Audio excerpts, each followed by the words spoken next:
हर किसी के हाथ में होता ही होता है। बच्चे हों या बूढ़े या जवान, मोबाइल यूज करना अब एक आदत सी बन गई है। कभी कभी इस मोबाइल के जरिए बहुत सी क्राइम हो जाते और कभी कभी ये मोबाइल बहुत से जो क्राइम सामने नहीं आते उन क्राइम को ये खोलकर भी रख देता। कई मुजरिम इस मोबाइल के जरिए पकड़े भी जाते हैं और कई इस मोबाइल के जरिए फ्रॉड भी करते हैं। आज की जो घटना है हमारी वो भी कुछ ऐसी ही है। तो चलिए बढ़ते हैं अपनी घटना की तरफ। उससे पहले मेरा आपसे छोटा सा रिक्वेस्ट है, गुजारिश है कि अगर आप मेरे चैनल पर नए आए हैं तो चैनल को सब्सक्राइब कर लीजिए और वीडियो अगर आपको थोड़ा सा भी अच्छी लगे तो लाइक कर दीजिएगा, क्योंकि आपके साथ और सपोर्ट की हम उम्मीद करते हैं। तो चलिए बढ़ते हैं अपनी घटना की तरफ। दरअसल आज की जो घटना है हमारी वो मध्य प्रदेश के पास एक जिला पड़ता भिंड और इसी भिंड में एक थाना लगता बिहार और इसी थाने के पास एक छोटा सा गांव पड़ता उदयपुर। इसी उदयपुर में एक परिवार रहता था जिसमें एक लड़की सालू और उसके माता पिता उमेश और माता का नाम उर्मिला और उसका एक छोटा भाई था। ये लड़की पढ़ने लिखने में काफी तेज तर्रार और ये 8वीं क्लास की स्टूडेंट थी। पढ़ने के साथ साथ इसका खेलने में भी कुछ ज़्यादा ही मन लगता। ये स्कूल से आती और बैग रखती और बच्चों के साथ खेलने चली जाती। ऐसे ही समय गुजरता रहा और एक दिन सालू स्कूल से आई और ग्राउंड में खेलने निकल गई। ग्राउंड में खेल रही थी तो वहां से एक लड़का गुजरा जो कि पास के ही गांव का था और उदयपुर होता हुआ जा रहा था। उसकी नज़र इस सालू पर पड़ी। सालू बेहद ही खूबसूरत थी। ये लड़का काफ़ी देर वहां पर खड़े देखता रहा। इसका नाम नीरज था और ये 24 से 25 साल की उम्र थी इसकी। ये काफ़ी देर खड़ा देखता रहा और ये सोचता रहा कि अगर ये लड़की मुझसे बात कर ले तो कितना अच्छा हो।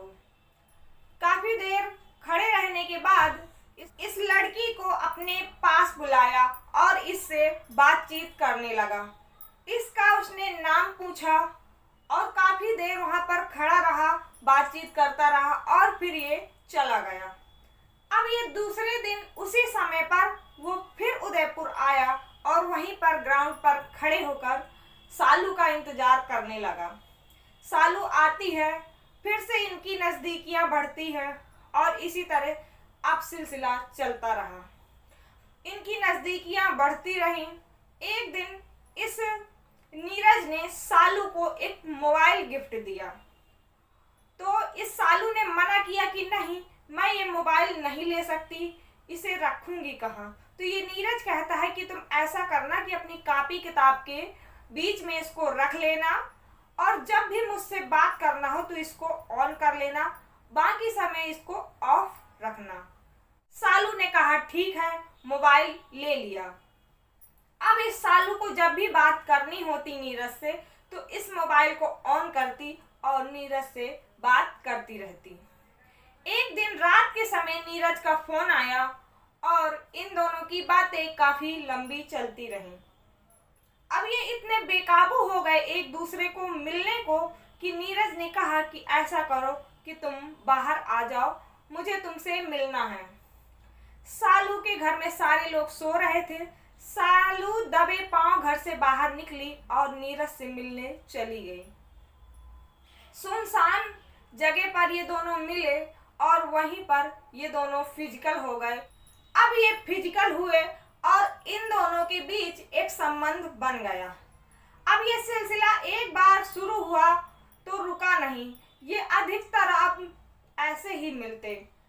और एक दिन ये नीरज सालू से मिलने आया हुआ था तो वहां पर पर मुलाकात इसकी अपने ही दोस्त से हो जाती जिसका नाम संदीप था। अब ये एक दूसरे को जानते थे। तो ये संदीप पूछता कि नीरज, अरे तुम यहाँ कैसे? तो नीरज ने बताया कि मैं ऐसे ही यहाँ कुछ खरीदारी करने आया था। संदीप कहता है कि नहीं, मैंने इस गांव में तुमको एक बार और देखा था, बात क्या है बता दो। अब नीरज ज्यादा देर छुपा नहीं पाता है और अपनी बात बता देता है, क्योंकि ये संदीप जो था ये इसका दोस्त था। तो इसने अपनी सारी बात इसको बता दी, लेकिन इसने सालू का नाम नहीं बताया। अब इस संदीप कहता है नीरज से कि मैं तुमको क्या बताऊं कि यहाँ हमारे गांव की एक लड़की है जो कि कई लड़कों से बात करती है और उनसे मिलती है, उसका नाम सालू है। ये सुनते ही नीरज के पैरों तले जमीन खिसक जाती और वो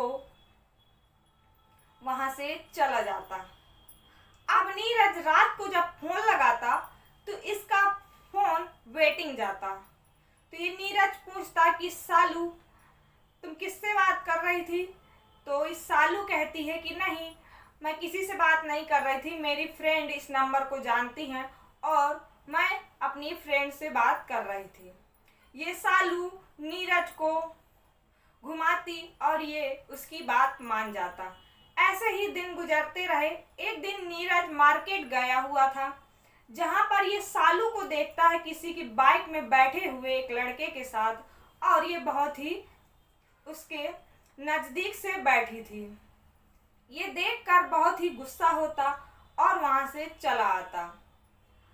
अब ये रात को फिर से फोन करता और सालू को मिलने बुलाता। अब ये सालू जैसा कि हमेशा जाती थी, वैसे ही ये सालू नीरज से मिलने चली गई। अब ये जाती है तो वहां क्या देखती है कि वहां पर इसका दोस्त संदीप भी रहता है। अब ये नीरज उसके साथ संबंध बनाता और फिर बाद में ये नीरज भी उससे जबरदस्ती करने लगता। ये कहती कि नीरज देख लो, इसको रोको, और ये सही नहीं है। लेकिन नीरज कहता कि नहीं, अब तुमको इसके साथ भी वही करना पड़ेगा। ये बारी बारी उसका रेप करते और सुबह होने वाली होती तो ये वहां से जाने लगते। जब वहां से जाने लगते तो ये संदीप क्या करता, क्योंकि हालत जो सालू की थी वो बहुत ही खराब हो चुकी थी। 14 साल की लड़की थी वो, और बार बार उसका रेप किया गया, तो इसकी हालत बहुत गंभीर हो गई थी। तो इस संदीप ने क्या किया कि उसी के रुपट्टे से उसी के गले को फंसाकर और उसकी जान निकाल दी और उसको मार दिया, और वहां से दोनों लोग चले गए। अब ये माँ बाप जब सुबह उठे तो देखते हैं चारपाई में कि सालू नहीं है। घर में देखते हैं, सारी जगह पूछते हैं, उसकी फ्रेंडों से पूछते, गांव में ढूंढते, लेकिन सालू कहीं नहीं मिलती। और कुछ गांव वाले जब खेत की तरफ जाते तो देखते कि सालू वहां पर मरी पड़ी हुई है। तो दौड़ते दौड़ते आते सालू के घर और उनके माँ बाप को बताते कि आपकी सालू खेत पर नग्न अवस्था में पड़ी हुई है। कि घर वाले दौड़ कर जाते और वहां पर पुलिस भी आ चुकी होती है। पुलिस सालू की डेड बॉडी को ले जाती और उसका पोस्टमार्टम होता। पोस्टमार्टम होने के बाद 2-3 दिन में रिपोर्ट आती कि सालू का बार बार रेप किया गया। जब पुलिस घर वालों से पूछती कि क्या इसका कहीं चक्कर था, तो घर वाले कहते कि नहीं, हमें नहीं पता। पुलिस पूछती कि क्या इसके पास कोई मोबाइल था, तो भी नहीं पता चलता, क्योंकि घर वालों को पता ही नहीं था कि सालू के पास मोबाइल था। घर वाले कहते कि सालू के पास कोई मोबाइल नहीं था और वो किसी से बात नहीं करती थी। ऐसे ही पुलिस अपनी छानबीन कर रही थी कि उसकी एक फ्रेंड से पुलिस वालों ने पूछताछ की, तो उसकी फ्रेंड बताती है कि हाँ, सालू के पास एक मोबाइल था जिसका नंबर मेरे पास है। पुलिस उस नंबर को ट्रेस करती और मोबाइल को ढूंढती, और उसके बाद जब उस मोबाइल को ओपन किया जाता तो ये एक नंबर से बार बार बात हो रही थी, जो नंबर नीरज को पकड़ा जाता और पुलिस उस पर सख्ती बरतती। पहले तो नीरज इधर उधर की बातें कर रहा था, जब इसने सख्ती बरती तो इसने कबूला कि जी हाँ, मैं सालू को फ़ोन करता था और जो ये फ़ोन है वो मैंने ही दिया हुआ था, लेकिन सालू मेरे साथ चीट कर रही थी, ये कई लड़कों से बात करती थी, इसलिए सालू के साथ हम दोनों ने रेप किया और उसको मार दिया। फिलहाल नीरज को गिरफ्तार कर लिया गया और उसके दोस्त संदीप को भी गिरफ्तार कर लिया गया। क्या सालू के माँ बाप अपनी उस पर ध्यान नहीं दे रहे थे कि हमारी बच्ची किस रास्ते पर जा रही है? आपकी इस घटना पर क्या राय है, हमें कमेंट में जरूर भेजिएगा। आपके राय की, आपके सलाह की हमें बेसब्री से इंतजार रहता है। आपको ये घटना कैसी लगी, ये भी आप हमें कमेंट करके बताइएगा।